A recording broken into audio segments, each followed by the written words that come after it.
Padre Jesus Nazareno, sinasamba ka namin, pinipintuho ka namin. Aral mo ang aming buhay at kaligtasan, Nuestro Padre Jesus Nazareno. Iligtas mo kami sa kasalanan, ang krus mo pinamatayan ay sagisag ng aming kaligtasan. Nuestro Padre Jesus Nazareno, dinarangal ka namin. Nuestro Padre Jesus Nazareno, niluluwalhati ka namin. Nuestro Padre Jesus Nazareno, dinarangal ka namin. Nuestro Padre Jesus Nazareno, niluluwalhati ka namin. Nuestro Padre Jesus Nazareno, sinasamba ka namin,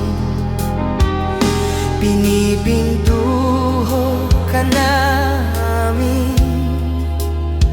Aral mo ang aming buhay at kaligtasan, Nuestro Padre Jesus Nazareno. Iligtas mo kami sa kasalanan, ang krus mong pinamatayan ay sagisag ng aming kaligtasan. Nuestro Padre Jesus Nazareno, dinarangal ka na namin. Nuestro Padre Jesus Nazareno, niluluwalhati ka na. Ating alalahanin, panahon tayo'y ilalipin, ang ngalan niya'y ating sanggitin, paanong di tayo lingapin. Sa piging sariwain, pagliligtas niya sa atin. Sa piging sariwain, pagliligtas niya sa atin. Simulan natin ang Santa Misa sa ngalan ng Ama, ng Anak, ng Espiritu Santo. Amen. Ang pagpapala ng ating Panginoong Hesukristo at pag-ibig ng Diyos Ama at ang pagkipagkaisa ng Espiritu Santo naway sumainyong lahat. At sumairin. Mga kapatid, aminin natin ating mga kasalanan upang tayo maging marapat gumanap sa banal na pagdiriwang. Inaamin ko sa makapangyarihang Diyos at sa At sa inyo mga kapatid, na lubha akong nagkasala sa isip, sa salita at sa gawa, at sa aking pagkukulang, kaya isinasamo ko sa mahal na Birheng Maria, sa lahat ng mga anghel at mga banal, at sa inyo mga kapatid na ako'y panalangin sa Panginoong ating Diyos. Kawaan tayo na makapangyarihang Diyos, patawarin tayo sa ating mga kasalanan at patnubayan tayo sa buhay na walang hanggan. Amen. Panginoon, kaawaan mo kami. Panginoon, kaawaan mo kami. Kristo, kaawaan mo kami. Kristo, kaawaan mo kami. Panginoon, kaawaan mo kami. Panginoon, kaawaan mo kami. Manalangin tayo. Ama naming makapangyarihan, sa iyong pagtatampok sa mga banal Ang mga katibayan ng iyong pag-ibig ay patuloy mong ibinibigay sa amin. Ipagkaloob mo sa matapat na pagtulad sa iyong anak, kami tangkilikin ng pagdalangin ng mga banal at ibunsod ang kanilang pagkauliran sa pamamagitan ni Kristo kasama ng Espiritu Santo, magpa sa walang hanggan. Amen. Pagbasa mula sa aklat ni Propeta Jeremias. Magbalik kayo sa akin, kayong mga nagtaksil, pagkat ako ang inyong Panginoon. Wika ng Panginoon. Kukuha ako sa inyo ng isa sa bawat bayan at 2 sa bawat angkan at ibabalik ko kayo sa bundok ng Sion. Bibigyan ko kayo ng mga pinunong tatalima sa akin at pamamahalaan nila kayo ng buong katalinuhan at pagkaunawa. At kung dumami na kayo sa lupaing iyon, hindi na pag-uusapan ng mga tao ang tungkol sa kaban ng tipan ng Panginoon. Hindi na nila ito kakailanganin, niisipin o gugunitain. At hindi na rin sila gagawa ng ibang kaban. Pag sumapit na ang panahong iyon, ang Jerusalem ay tatawaging luklukan ng Panginoon. Lahat ng bansay magkakatipon doon upang parangalan ako. Hindi na nila gagawin ang balang maibigan. Ang salita ng Diyos. Salamat sa Diyos. Pumapatnubay na Diyos ay pastol na kumukupkop. Pumapatnubay na Diyos ay pastol na kumukupkop. Mga bansa, pakinggan ninyo ang sabi ng poon at ipahayag ninyo sa malalayong lupain. Pinapangalat ko ang mga anak ni Israel, ngunit sila'y muli kong titipunin at aalagaan, gaya ng pagbabantay ng isang pastol sa kanyang mga tupa. Pumapatnubay na Diyos ay pastol na kumukupkop. Sapagkat tinubos ng poon si Jacob at pinalaya sa kapangyarihan ng kaaway na lubang makapangyarihan at malakas. Aakyat silang nagsisigawan sa tuwa patungo sa bundok ng Sion, tigib ng kaligayahan dahil sa mga pagpapala ng poon. Pumapatnubay na Diyos ay pastol na kumukupkop. Kung magkagayon sa sayaw sa katuwaan ang mga dalaga, makikigalak pati mga binata't matatanda. Ang kanilang dalamhati ay magiging tuwa. Papalitan ko ng kagalakan ang kanilang kalungkutan. Pumapatnubay na Diyos ay pastol na kumukupkop.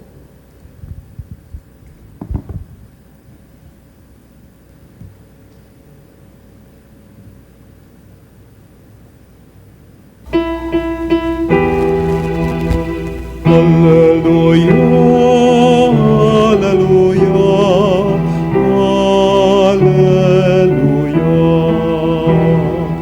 hallelujah, hallelujah, hallelujah.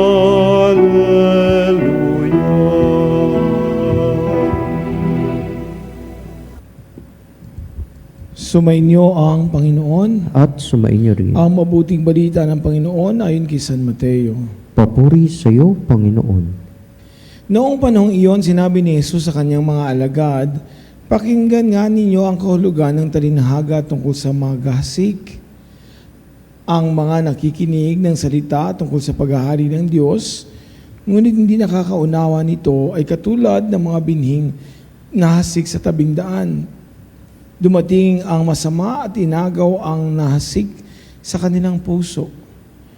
Inilarawan ng binhing nahasik sa kabatuhan ang nakikinig ng salita at masayang tumatanggap nito kaagad.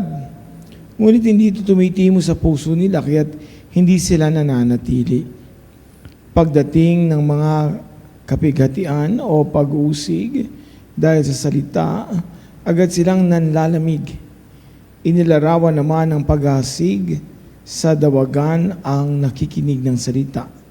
Ngunit naging abala sa mga bagay ukol sa mundong ito at naging maibigin sa mga kayamanan anupat ang salitay nawalan na ng puwang sa kanilang puso. Kaya't hindi makapamunga at inilarawan ng naghahasik sa matawang lupa ang mga nakikinig ng salita at nakauunawa nito. Sila'y namunga, may tig-100, may taga-60 at may tag-30. Mga minamahal ang mabuting balita ng Panginoon. Pinupuri ka namin, Panginoong Hesukristo. Magandang umaga po mga kapanalig. Ngayon po ay araw na ng Biyernes. At atin pong ipinagdiriwang ang kapistahan ni San Charbel, Saint Charbel Macluf. Siya po ay isang tanyag na Maronite na monghe at pari mula pa po sa Lebanon, na kilala bilang isang makapangyarihang tagapagpagaling, a wondrous healer. Ipinanganak po noong 1928 at ginugol niya ang halos buong buhay niya sa pananalangin at pagiging ermitanyo at pumanaw noong 1898. Kilala siya sa mga himalang naganap sa mga pamamagitan ng pagdarasal at intensyon sa kanya. Ako po ay isa ring deboto ni San Charbel. Dahil po nung mga nakaraang taon, lalo na po yung aking ina ay biglang nagdelikado, wala po akong tinakbuhan, bukod siyempre po sa Panginoon natin ay humingi ako ng dasal at tulong kay San Charbel Macluf.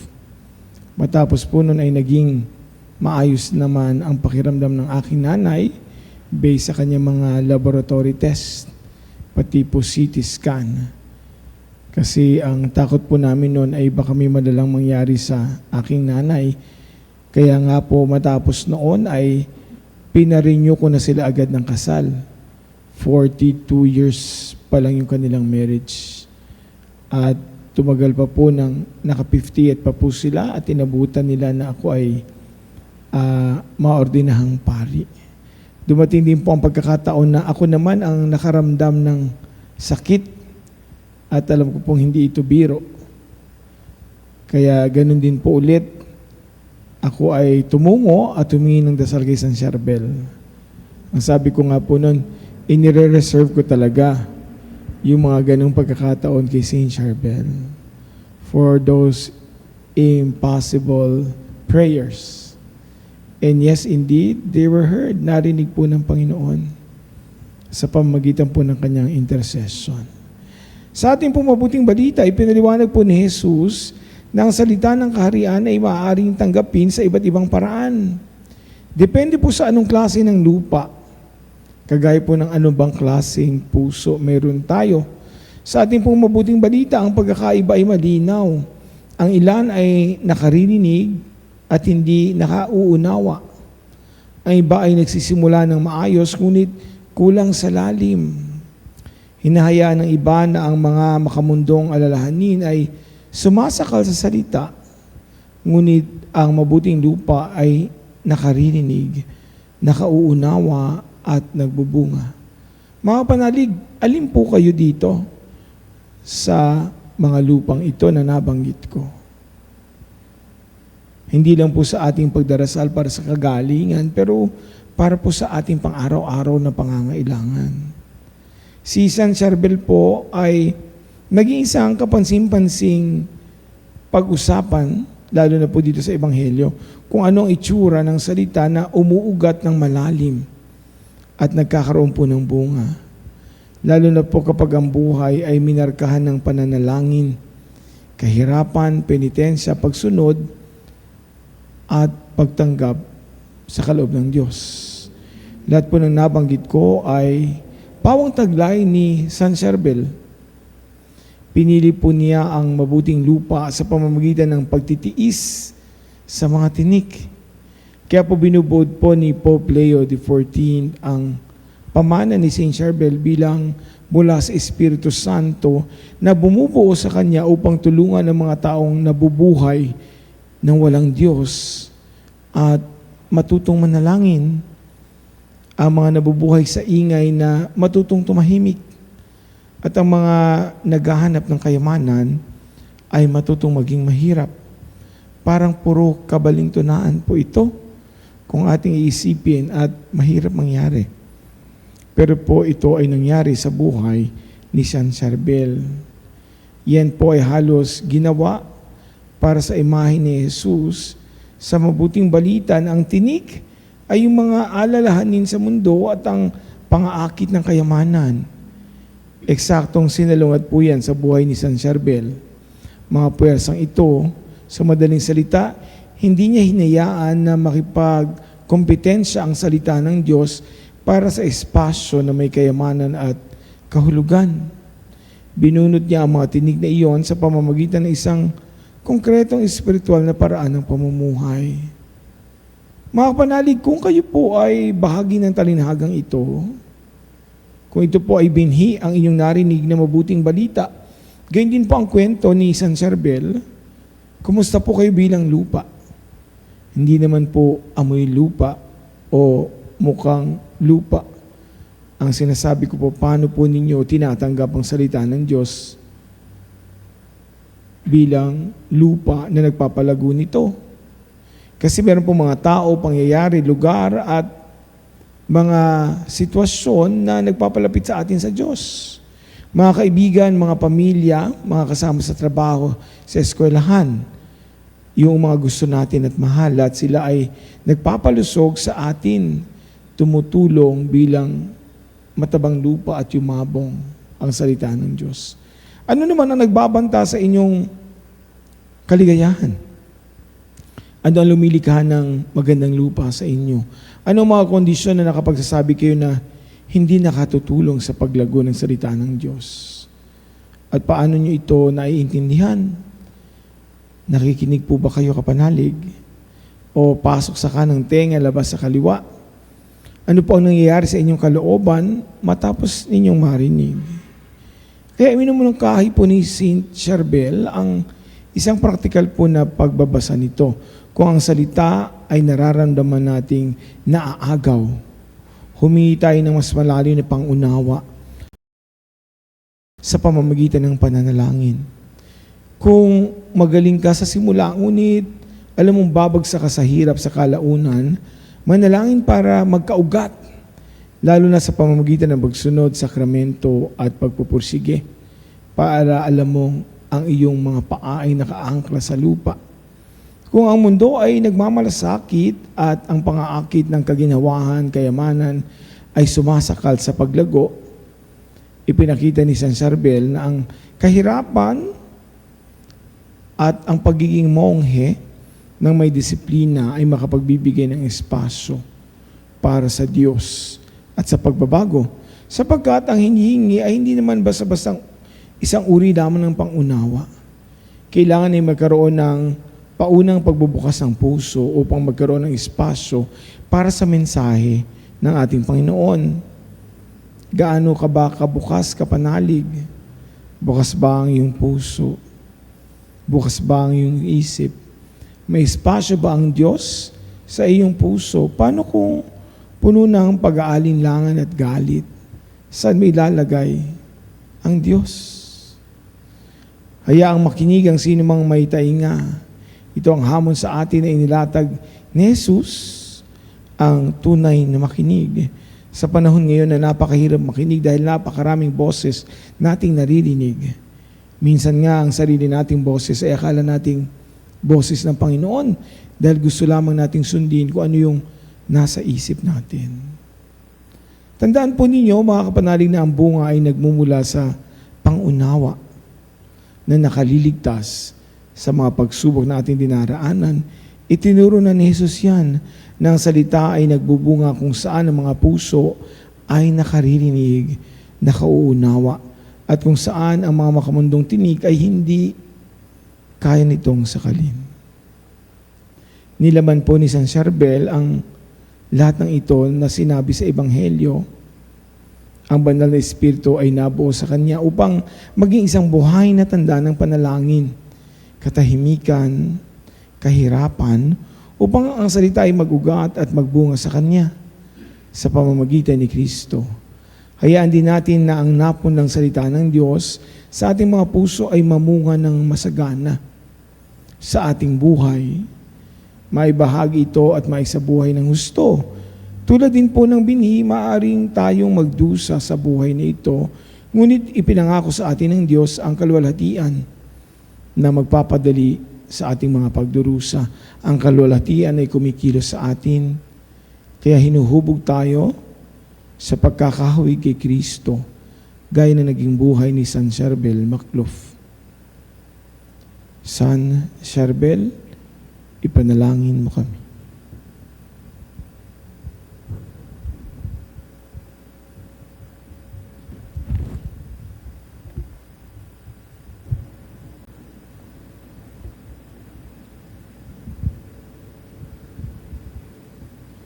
Manalangin tayo sa Ama sa langit upang makinig ang sangkatauhan sa kanyang makapangyarihang salita at magbunga ito sa ating buhay. Ang ating dalangin, Panginoon, palaguin mo ang iyong salita sa amin. Panginoon, palaguin mo ang iyong salita sa amin. Ang bayan ng Diyos naway maging bukas sa salita ng Diyos at maipahayag ito sa pamaraang maunawaan ng lahat. Manalangin tayo sa Panginoon. Panginoon, palaguin mo ang iyong salita sa amin. Ang mga naglilingkod sa bayan naway gawin ang kanilang tungkulin ng may katapatan at dangal. Manalangin tayo sa Panginoon. Panginoon, palaguin mo ang iyong salita sa amin. Ang mga magsasaka at mga nagtatrabaho sa bukirin naway basbasan ng mabuting panahon at mayamang ani. Manalangin tayo sa Panginoon. Panginoon, palaguin mo ang iyong salita sa amin. Ang mga may sakit naway makatagpo ng kasiyahan at kapayapaan sa mga salita ni Jesus. Manalangin tayo sa Panginoon. Panginoon, palaguin mo ang iyong salita sa amin. Ang ating mga mahal na yumao naway mamayapa sa kaharian, inihanda para sa kanila. Manalangin tayo sa Panginoon. Panginoon, palaguin mo ang iyong salita sa amin. Sa ilang sandali ng katahimikan, ipanalangin natin ang kagalingan at natatanging kahilingan ng ating mga Eucharistic Advocate. Manalangin tayo sa Panginoon. Panginoon, palaguin mo ang iyong salita sa amin. Panginoong Diyos, magsalita kayo sa amin at gawin mo kaming makinig sa iyo. Magbunga nawa ito ng buhay Kristiyano sa amin. Inihiling namin ito sa pamamagitan ni Kristo ang aming Panginoon. Amen. Ang himig mo, ang gamit ko, lahat ng ito'y nagmula sa iyo. Uninirahan mo sa'yo, buong puso kong idapalay sa'yo. O Diyos, O Panginoon, lahat ay biyayang aming inampon, aming buhay at kakayahan. Ito'y para lamang sa'yo,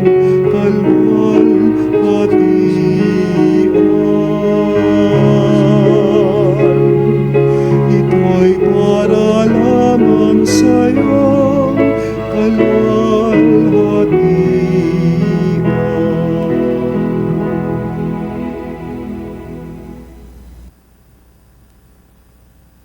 Manalangin kayo mga kapatid upang paghahain natin ay kalugdan ng Diyos amang makapangyarihan. Tanggapin nawa ng Panginoon itong paghahain sa iyong mga kamay sa kapurihan niya at karangalan sa ating kapakinabangan at sa buong sambayanan niyang banal. Ama naming lumikha, paunlakan mo ang aming mga kahilingan upang kami maging marapat maglingkod sa iyong dambana. Naway tangkilikin kami ng pagdadalangin ng iyong mga banal sa pamamagitan ni Jesucristo, kasama ng Espiritu Santo magpa sa walang hanggan. Amen. Sumainyo ang Panginoon. At sumayo rin. Itaas sa Diyos ang inyong puso at diwa. Itinaas na namin sa Panginoon. Pasalamatan natin ang Panginoong ating Diyos. Marapat na siya ay pasalamatan. Ama naming makapangyarihan, tunay ngang marapat na ito'y aming pasalamatan. Ikaw ay nagniningning sa piling ng mga banal na ikanararangal mo sa kanilang kabutihan. Ibinigay mo silang huwaran naming araw-araw at katuwang sa pagsamba sa iyong kamahalan. Sa pamamagitan ng anak mong si Jesucristo, kami nagliligid ng mga banal na tao. Sila yung mga saksi na ang pananalig sa iyo ay magaganap namin sa ikararangal mo. Kaya kaisa ng mga anghel na nagsisiawit ng papuri sa iyo ng walang upay sa kalangitan, kami nagbubuni sa iyong kadakilaan.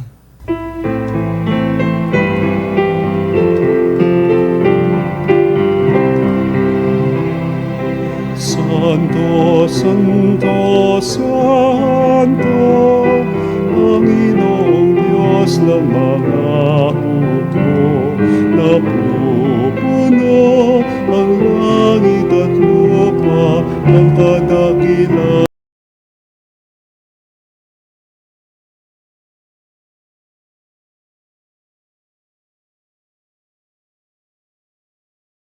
Pagpalaan na paririto sa ngalan ng Panginoon.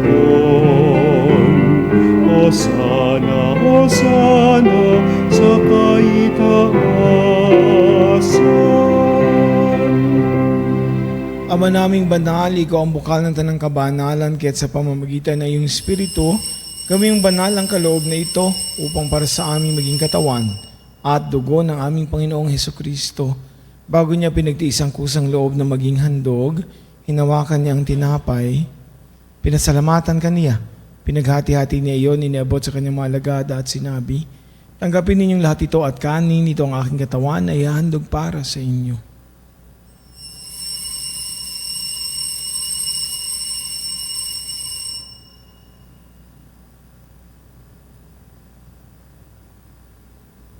Gayon din naman ang matapos ang hapunan, hinawakan niya ang kalis, muli kanyang pinasalamatan. Iniabot ang kalis sa kanyang mga alagad at sinabi, tanggapin ninyong lahat ito at inumin itong kalis ng aking dugo ng bago at walang hanggang tipan. Ang aking dugo na ibubuhos para sa inyo at para sa lahat. Sa ikapagpapatawad ng mga kasalanan, gawin niyo ito sa pag-alaala sa akin.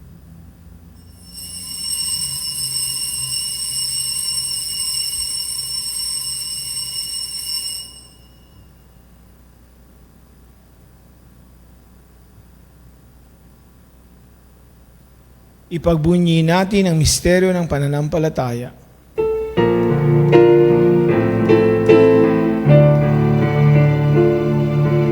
Ang kamatayan mo, Panginoon, aming ipinahayag. Ang muli mong pagkabuhay ay pinagdiriwang hanggang sa iyong pagbabalik. Hanggang sa iyong pagbabalik. Ang mga ginagawa namin yan ang paglaala sa pagkamatay at muling pagkabuhay ng iyong anak, kaya tinaalay namin sa iyo ang tinapay na nagbibigay buhay at ang kalis na nagkakaloob ng kaligtasan. Kami nagpapasalamat dahil kami iyong minarapat na tumayo sa harap mo para maglingkod sa iyo. Sinasamo namin kami magsalo-salo sa katawan at dugo ni Kristo ay mabuklod sa pagkakaisa sa pamamagitan ng Espiritu Santo. Amalingapin mo yung simbang laganap sa buong daigdig, puspusin mo kami sa pag-ibig. Kay San Leon na aming Papa at ni Elias na aming Obispo, mga relihiyoso, misyonero at ang tanang kaparian. Alalahanin mo rin ang mga kapatid namin na himlain may pag-asa sa limuling mababuhay. Gayon din ang lahat ng mga pumanaw, kawaan mo sila at patuloyin sa iyong kaliwanagan. Kawaan mo at pagindapatin kaming lahat na makakasalo sa iyong buhay na walang wakas. Kaysa ng mahal na Birheng Maria, ina ng Diyos, si San Jose ang banal na esposo, kaysa ng mga apostol, si San Pablo at lahat ng mga banal, si San Charbel Macluf, na namuhay dito sa daigdig ng kalugulugod sa iyo, may pagdiwang nawa namin ng pagpupuri sa kararangal mo sa pamamagitan ng iyong anak na aming Panginoong Hesukristo. Sa pamamagitan ni Kristo kasama niya at sa Kanya, ang lahat ng parangal at papuri ay sa iyo, Diyos amang makapangyarihan, kasama ng Espiritu Santo, magpasawalang hanggan.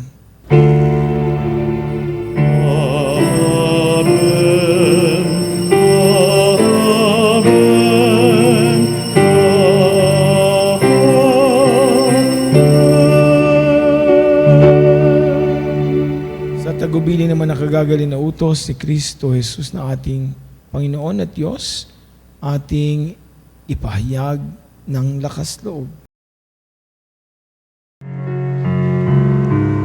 Namin, sumasalangit ka, sambahin ang ngalan mo, mapasa amin ang kaharian mo, sundin ang loob mo, dito sa lupa, para lang sa langit.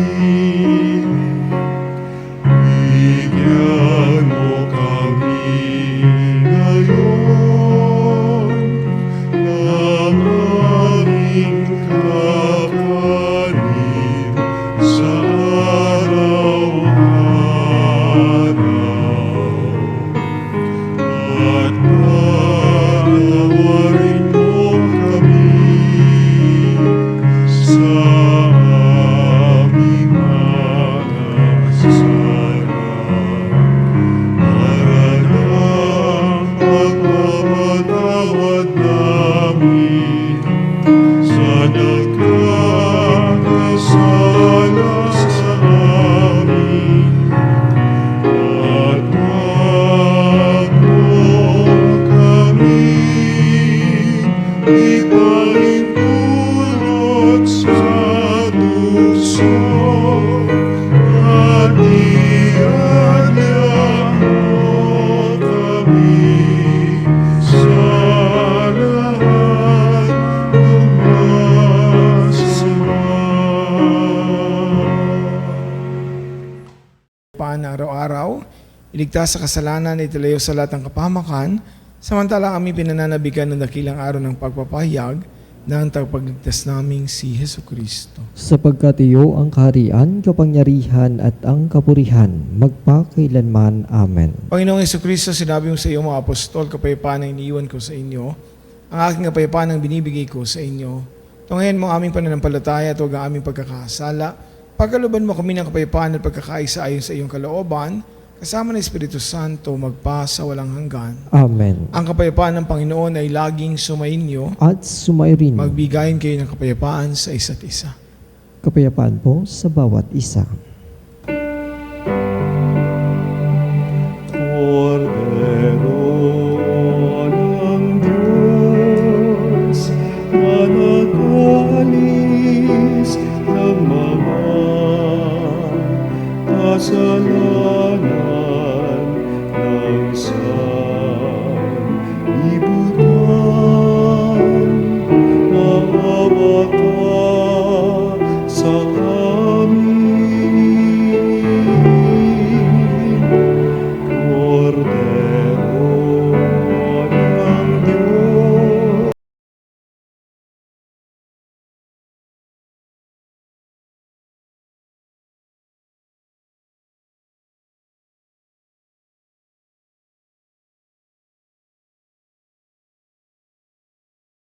Maawa ka sa amin.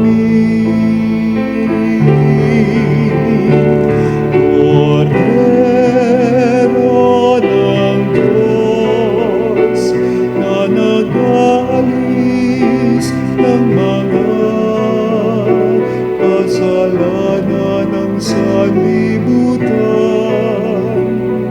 ipagkaloob mo sa amin ang kapayapaan.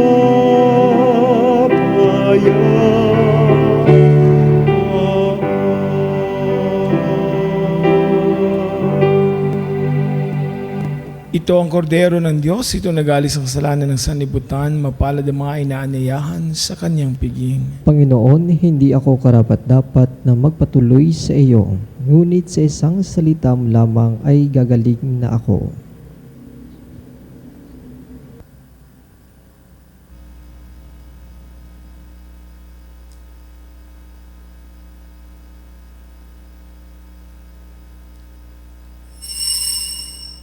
Mga kapanalig, ating dasalin ang komunyong espiritual. O Jesus, nananalig ako sa pananahan mo sa kabanal-banalang sakramento. Minamahal kita higit sa lahat at hangad ka ng aking kaluluwa.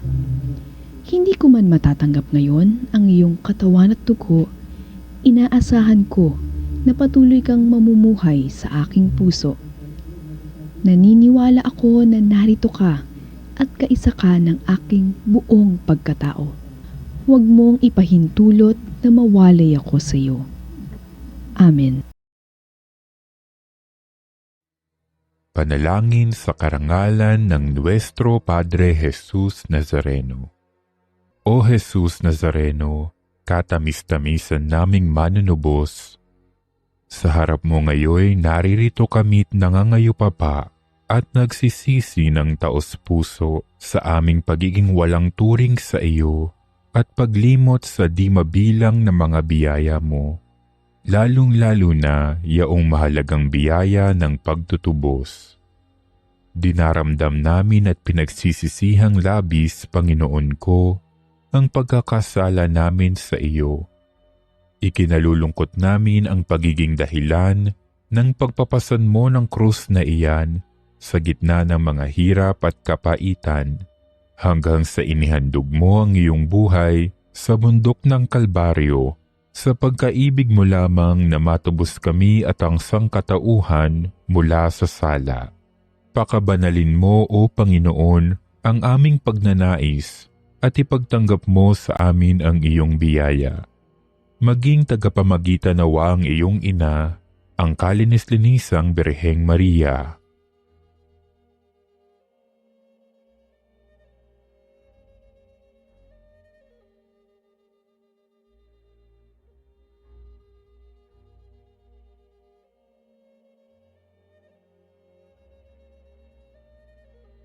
Ama naming makapangyarihan, niloob mong akuin ang iyong anak, ang krus at kamatayan, upang ang sangkatauhan ay matubos at mabuhay.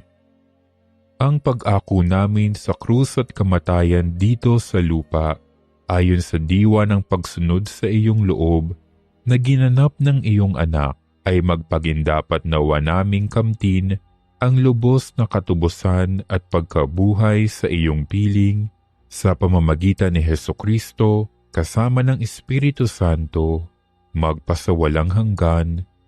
Amen. Nuestro Padre Jesus Nazareno, Panginoon namin at Diyos, kaawaan mo kami.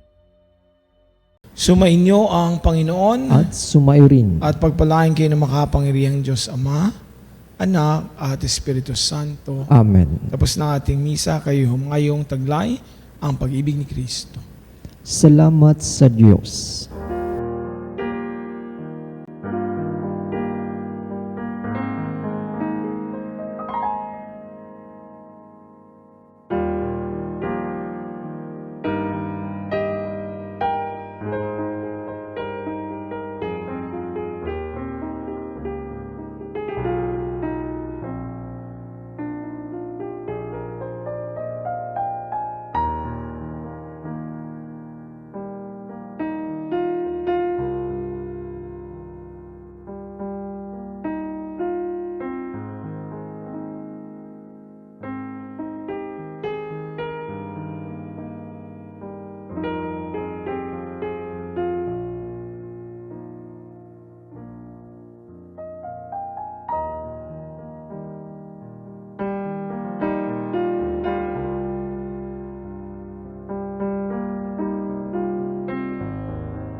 mga kapanalig bilang isang bayang tinawag ng Ama kay Jesucristo na pinagbubuklod sa isang katawan, tayo manigluhod at sumamba sa Panginoong Jesucristo sa kabanal-banalan na sakramento sa altar.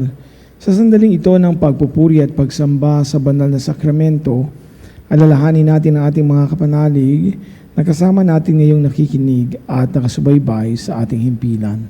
Lalong higit ang ating mga may sakit, ang mga nakaratay sa banig ng karamdaman, ang mga nasa paggamutan at kanilang tahanan, ang lahat ng tanging sa Diyos lamang umaasa ng kagalingan.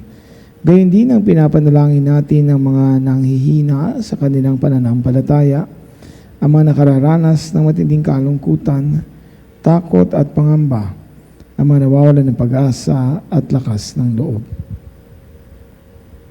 O Diyos, halina at kami tulungan. O Panginoon, magmadali ka sa iyong pagdamay.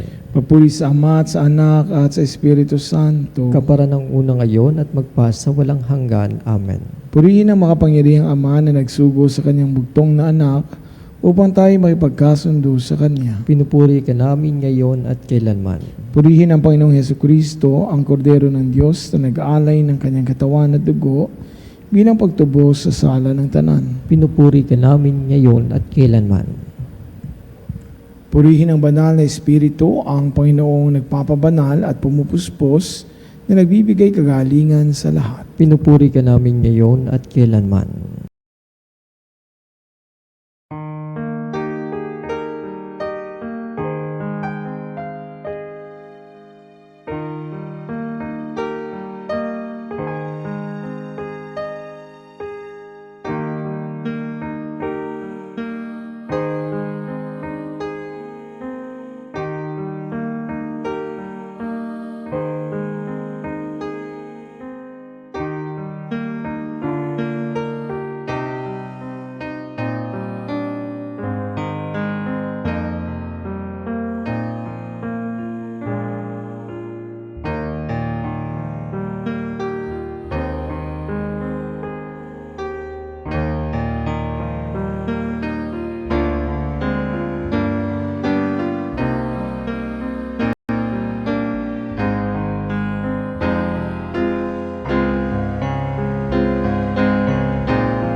Sa iyong pagpapala, pinapagkaloob mo ang lakas sa aming kahinaan. Tunghayan mo po ng may kagandahang loob ang iyong mga lingkod na may sakit at karamdaman, ang mga nababalisa at nawawalan ng pag-asa, ang mga natatakot at nalulumbay, ang mga may mga matitinding problema, ang pinahihiraan, hirap sa buhay, ang mga nasa bingit ng kamatayan. Pagalingin mo at aliwin mo po sila sa kanilang mga karamdaman at ibalik sa kalusugan at kapanatagan ng loob upang mabatid nila ang iyong kabutihan at sila'y magpasalamat sa iyong banal na pangalan. Hiniling namin ito sa pamamagitan ni Kristong aming Panginoon. Amen. Panginoon, nagsusumamo kaming dalawin ang tahanang ito at alisin mula rito ang lahat ng mga mapanirang kapangyarihan ng kaaway. Manahanawa rito ang iyong mga banal na anghel upang panatilihin kami sa kapayapaan at sumaamin nawang lagi ang iyong pagpapala. Hiniling namin ito sa pamamagitan ni Kristong aming Panginoon. Amen. Gawaran nawa tayo ng makapangyarihang Diyos ng kapangyarihan, kapanatagan ng kalooban at mapayapang buhay. Amen.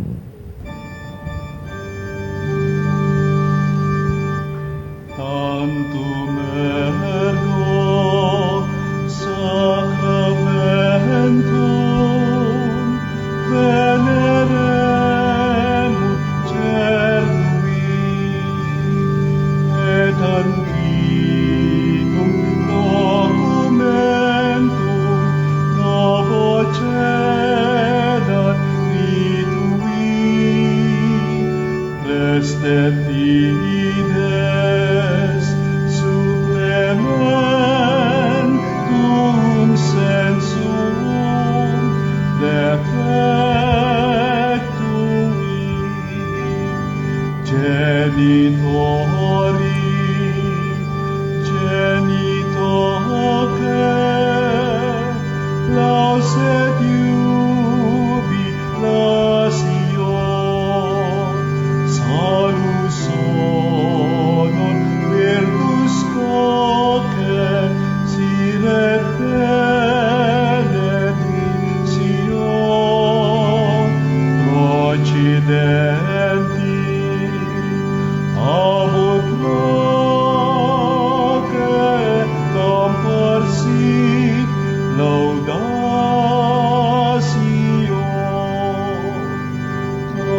Amen.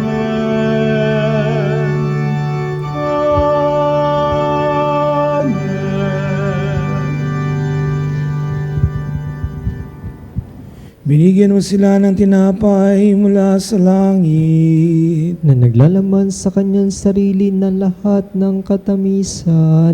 Manalangin tayo.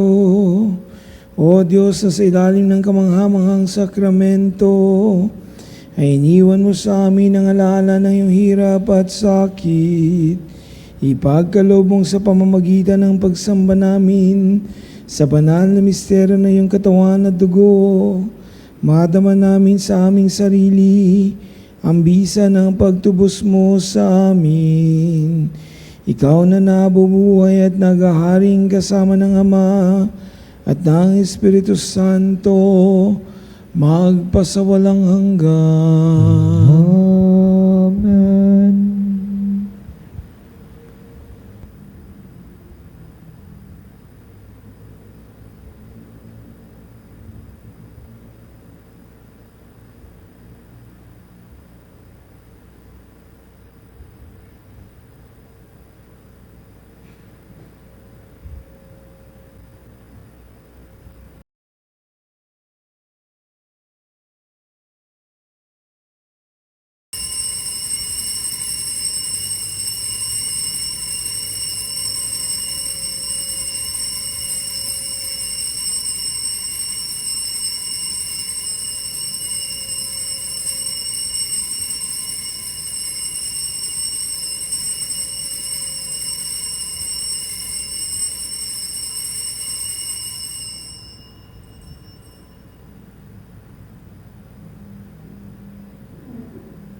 Purihin ng Diyos. Purihin ng Diyos. Purihin ang kanyang banal na pangalan. Purihin ang kanyang banal na pangalan. Purihin si Jesucristo, Diyos na totoo at tao namang totoo. Purihin sa Jesucristo, Diyos na totoo at tao namang totoo. Purihin ang ngalan ni Jesus. Purihin ang ngalan ni Jesus. Purihin ang kanyang kabanal-banalang puso. Purihin ang kanyang kabanal-banalang puso. Purihin ang kanyang kamahal-mahalang dugo. Purihin ang kanyang kamal-mahalang dugo. Purihin si Jesucristo sa banal na sakramento sa altar. Purihin sa Jesucristo sa banal na sakramento sa altar. Purihin ng Espiritu Santo ang mga aliw. Purihin ng Espiritu Santo ang mga aliw. Purihin ang dakilang ina ng Diyos, si Maria Santissima. Purihin ang dakilang ina ng Diyos, si Maria Santissima. Purihin ang kalinis-linisang paglilihi sa Kanya. Purihin ang kalinis-linisang paglilihi sa Kanya. Purihin ang kanyang malawalhating pag-akyat sa langit. Purihin ang kanyang walhating pag-aakyat sa langit. Purihin ang ngalan ni Maria, Birhen at Ina. Purihin ang ngalan ni Maria, Berhen at Ina. Purihin si San Jose, ang kanyang kalinis-linisang esposo. Purihin si San Jose ang kanyang kalinis-linisang esposo. Purihin ang Diyos sa kanyang mga anghel at mga santo. Purihin ang Diyos sa kanyang mga anghel at mga santo.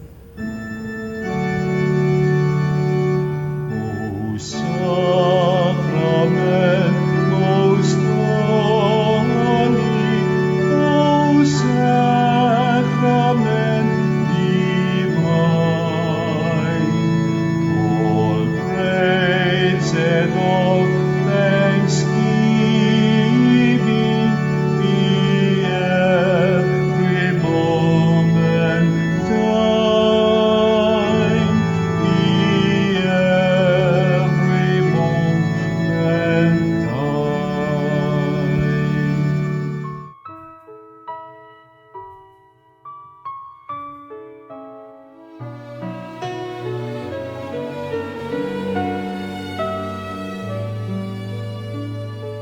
Nuestro Padre Jesús Nazareno, sinasamba ka namin, pinipintuho ka namin,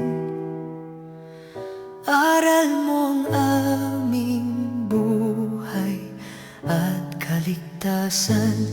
Nuestro Padre Jesús Nazareno, iligtas mo kami sa kasalanan. Ang krus mo pinamatayan ay sagisag ng aming kaligtasan. Nuestro Padre Jesús Nazareno, dinarangal ka namin. Nuestro Padre Jesús Nazareno, niluluwalhati ka namin. Nuestro Padre Jesús Nazareno, dinarangal ka namin. Nuestro Padre Jesús Nazareno, niluluwalhati ka namin. Nuestro Padre Jesús Nazareno, sinasamba ka namin, pinipintuho ka namin, aral mo ang aming buhay at kaligtasan. Nuestro Padre Jesús Nazareno, iligtas mo kami sa kasalanan. Ang krus mong pinamatayan ay sagisag ng aming kaligtasan. Nuestro Padre Jesús Nazareno, dinarangal ka na namin. Nuestro Padre Jesús Nazareno, niluluwalhati ka na